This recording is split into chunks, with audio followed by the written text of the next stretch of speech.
को ऊर्जा की चिप से जोड़ रहे हैं। हल्दी घाटी यानी वीरता का एक उत्सव। ये हल्दी घाटी जहाँ पर महाराणा प्रताप और अकबर की सेनाएं जहाँ लड़ रही हैं, जहाँ वीरता दिखाई जा रही है। लेकिन एक बात और भी होती है, जब युद्ध होते हैं, जब वीरता होती है और जब उस वीरता के अवशेषों के रूप में जो कचरा निकलता है, उसमें लाशें होती हैं, जले हुए मकान होते हैं, जले हुए सपने होते हैं। तो ये जो लड़ाई है पर्यावरण के बीच के संतुलन की और मनुष्य की बढ़ती हुई आकांक्षाओं की। ये दोनों चीज़ें जब आपस में लड़ती हैं, तब नदी को बुखार चढ़ता है, समुद्र कांपता है, हवा का सांस फूलता है और पूरी जो मानवता है पूरी तरीके से कांप के रह जाती है, ठिठुर के रह जाती है, परेशान हो जाती है। ये इस उपन्यास का मूल तथ्य है। होता है कि जब आप कोई उपन्यास पढ़ते हैं तो आपके दिमाग में हमेशा होता है, हमारे बीच बहुत प्रसिद्ध कथाकार विवेक मिश्र हैं, जो हंस के संपादक भी हैं, आजकल कार्यकारी संपादक। वो जानते हैं कि जब हम कथा उपन्यास के बात हम करते हैं तो हमारे दिमाग में कुछ कथा सूत्र होते हैं जो जीवन के एक बड़े अंश को लेकर हमारे सामने चलते हैं। हम एक परंपरागत तरीके से हम उपन्यास को पढ़ने के आती हैं। लेकिन जब हम ये उपन्यास पढ़ते हैं जो प्रयोगात्मक उपन्यास है, जो फैंटेसी के साथ चलता है, जो फैंटेसी के साथ साथ कोरोना को साथ लेके चलता है और कहता आपसे ये है कि देखिए साहब, मैं जो हूँ, मैं वो उपन्यास नहीं है जो आप पढ़ते आए हैं गुलशन जाते प्रेमचंद से लेके बाकी सबके उपन्यास, मैं वो उपन्यास नहीं हूँ। मैं एक एब्सर्ड उपन्यास हूँ। मेरे पात्र हीरो हीरोइन पर फलाना खलनायक वो सब नहीं है। मेरे पात्र हैं हीरो के रूप में पर्यावरण है, खलनायक के रूप में प्रदूषण है और जो साइड हीरोज के रूप में, साइड हीरोइन के रूप में कहीं पर कोविड है, कहीं पर समुद्र है, कहीं पर कुछ है, कहीं पर कुछ है। वो इस तरीके से अपने उपन्यास को लेके चलते हैं। लिखा क्यों? चलो ये भी हो समझ में आया कि एब्सर्ड उपन्यास है। ये उपन्यास लिखा क्यों गया?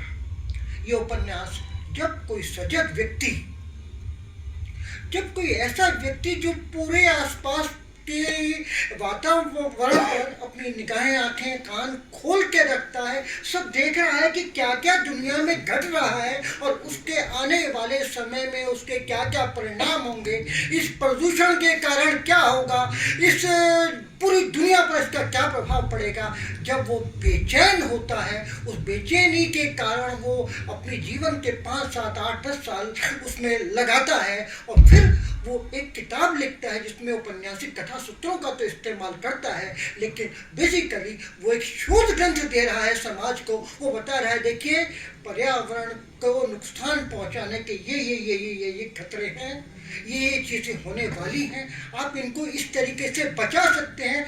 मैंने तो सिर्फ उपन्यास में कहानी के माध्यम से, ताकि आपको साधारणीकरण हो जाए, है ये शोध पत्री। ये जो इसकी एब्सर्डिटी है, ये सब इसी बात पर निर्भर करती है कि मैं अपनी बात को पर्यावरण के साथ जो लड़ाई लड़ रहा है, प्रदूषण जो वैचारिक स्तर पर लड़ रहा है, जो सामाजिक स्तर पर लड़ रहा है, जो भौतिक स्तर पर लड़ रहा है, भौगोलिक स्तर पर लड़ रहा है, मैं उस सारी लड़ाई को, उस सारी बेचैनी को अभिव्यक्त कर देता हूँ इस किताब के नाम से, जिसका नाम है हल्दी घाटी का कचरा और ऊर्जा चिप। मित्रों, बात उपन्यास की नहीं है।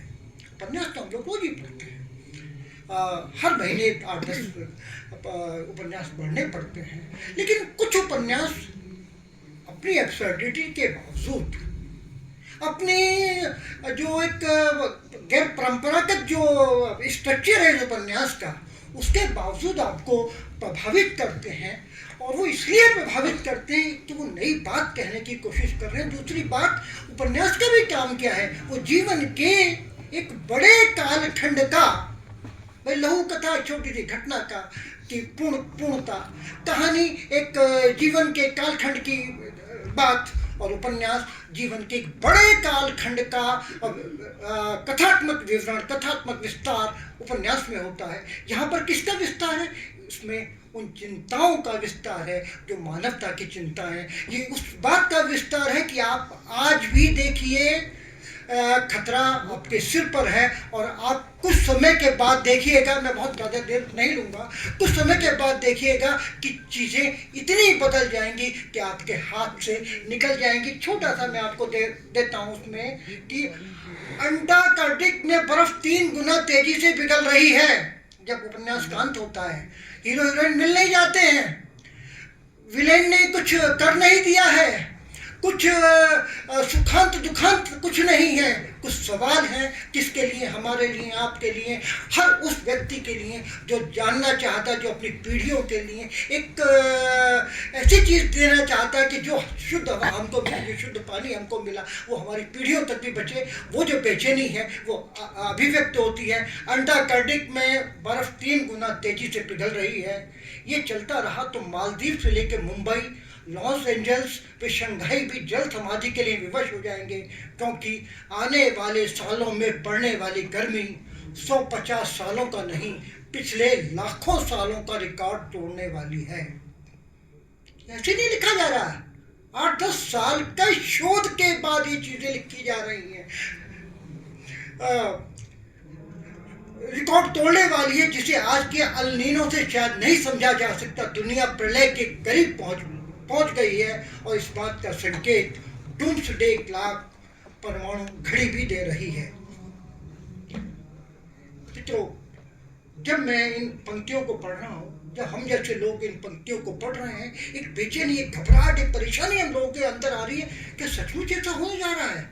और दुखद है, खतरनाक है, डरावना है कि ये सब होने वाला है। अगर हम नहीं समझे तो डॉक्टर अशोक गोयल की कोशिश है कि वो इस उपन्यास के माध्यम से आपको उस खतरे से रूबरू कराने की कोशिश करें। नमस्कार, धन्यवाद।